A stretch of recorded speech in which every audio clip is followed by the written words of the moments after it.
বিড়াল হচ্ছে এমন, তার শরীরের ভিতরে এমন এমন ক্ষুদ্র ক্ষুদ্র আল্লাহ রাব্বুল আলামিন শ্বাস রেখে দিয়েছেন, যে ক্ষুদ্র ক্ষুদ্র শ্বাসগুলোর কারণে আল্লাহ রাব্বুল আলামিন এমন কিছু উপসর্গ দিয়ে রেখেছেন, উপসর্গ দিয়ে রেখেছেন, জিন দেখলে ভয় পেয়ে যায়, দুষ্ট জিনেরা সামনে আসতে সাহস পায় না।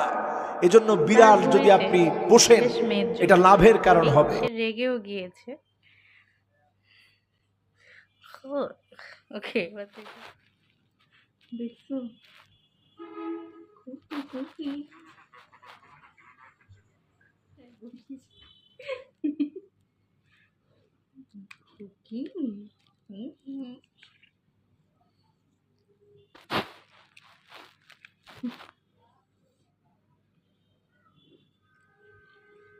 এত লোকটা কেন?